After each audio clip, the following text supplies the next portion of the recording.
ہندوستان کی جو اکثریت ہے، جو ہندو ذہنیت ہے، وہ پاکستان کے وجود کو تسلیم نہیں کرتی اور وہاں اپنے شہری مسلمانوں کو بھی تسلیم نہیں کرتی. لیکن شاہ صاحب آپ یہ کہہ رہے ہیں کہ کیا ہم دشمن کی سازشوں کی وجہ سے خود ترقی نہیں کر پائے؟ کی وجہ سے بھی ہم مسائل کا شکار ہوئے اور ہماری سیاسی جو قیادت تھی اور فوجی قیادت تھی ان سے غلطیاں بھی ہوئی. لیکن بھارت کو وہاں رکھا جا رہا ہے جو اس کا مقام بنتا ہے، اس کو دشمن سمجھا جا رہا ہے اور یہ سمجھا جا رہا ہے کہ ہماری جو بھارت کے ساتھ تعلقات ہیں وہ برابری کی بنیاد پر ہوں گے.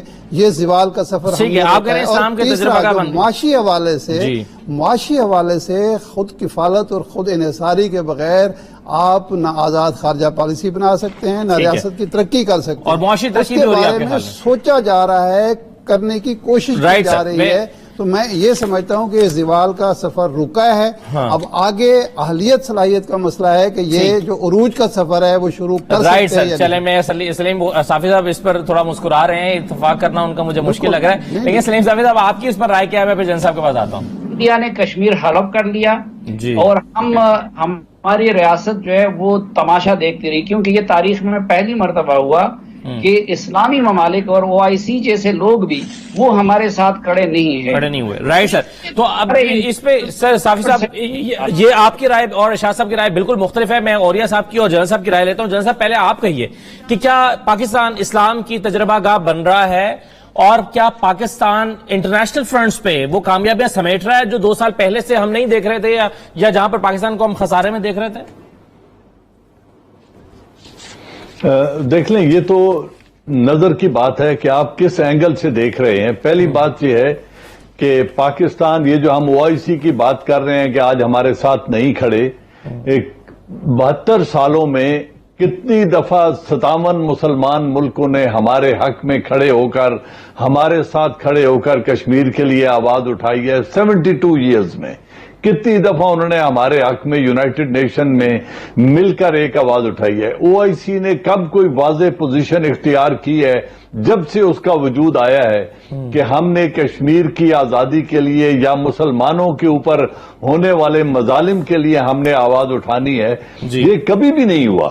یہ اسی وقت ہوتا رہا ہے جب پورے عالم اسلام کو امریکہ نے لیڈ کیا ہے. افغانستان میں جب USSR آیا تو اس وقت جتنے اسلامی ممالک تھے ان سب نے والنٹیئر ہو کر اخراجات بھی اٹھائے اور USSR کے خلاف جنگ کرنے کے لیے افغانوں کی مدد بھی کی، کیونکہ اس سارے ایشو کو لیڈ امریکہ کر رہا تھا.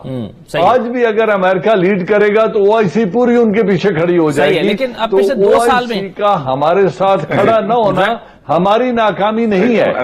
اس وقت میں سمجھتا ہوں پاکستان نے جو امریکہ کو نو مور، پہلی دفعہ 1962 کے بعد پہلی دفعہ پچھلے 3 سالوں میں ہم نے آ کر امریکہ کو نو مور کا جواب دیا ہے، ڈو مور ایکسپٹ نہیں کیا، اور ہم نے کہا ہم اپنی انڈیپینڈنٹ پالیسیز کو پرسو کریں گے. اور افغانستان میں حالات بھی تو ہو سکتے ہیں نا سر. میں سر اس پر اوریا صاحب کی رائے بھی لینا چاہوں گا. اور میں جب بچہ تھا تو مجھے آوازیں آتی تھی کہ لاہور کی سڑکوں سے پٹسن کی بو آ رہی ہے اور یہ اور وہ. ابھی تو خیر ظفر اللہ خان کی کتاب کے اندر اس نے سب کچا چٹا کھول دیا. میں ڈھاکہ گیا، میں نے کہا مجھے چھوٹی سی 3 باتیں سمجھا دو، میں اکانومی کا طالب علم نہیں ہوں.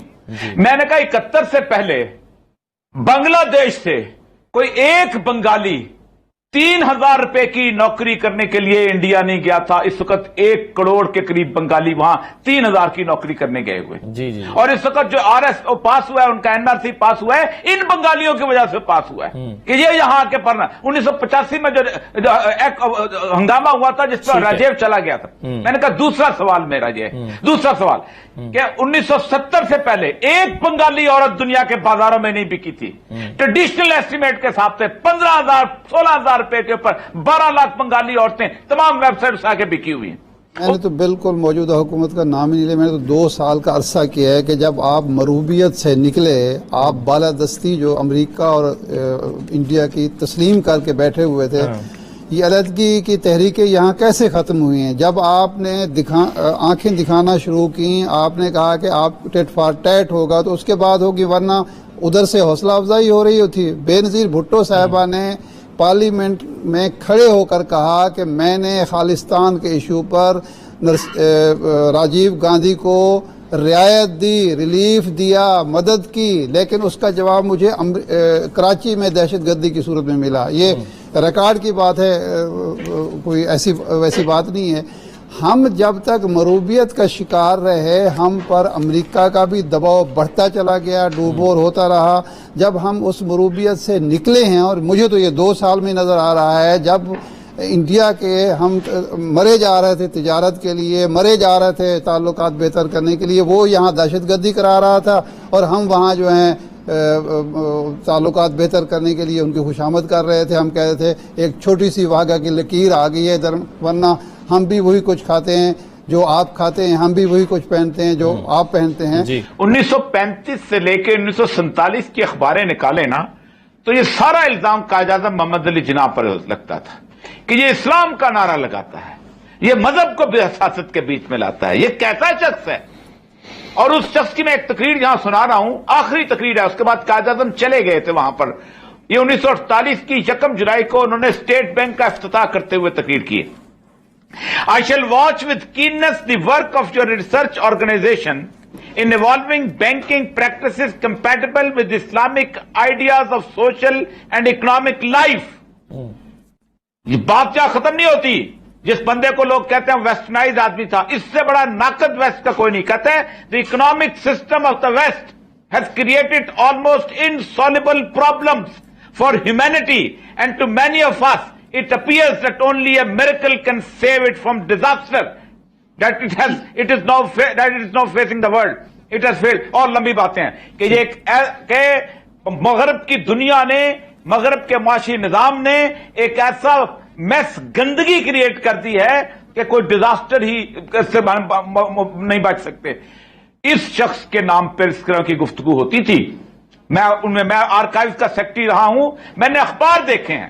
جو باتیں آج کے بندے، آج کے حکمرانوں کے بارے میں کی جاتی ہیں، مذہب کو استعمال کرتے ہیں، یہ منافق ہیں، یہ فلاں ہیں، یہی باتیں قائد اعظم کے بارے میں ہر ہندو، ہر پٹیل بولتا تھا، نہرو بولتا تھا، ان کے ساتھ ساتھ ان کے پاکستان کے تمام مخالف بولتے تھے. مذہب کا کیا تعلق ہے سیاست سے؟ جبکہ اللہ تعالیٰ جو ہے، اللہ تعالیٰ بڑا واضح طور پہ کہتا ہے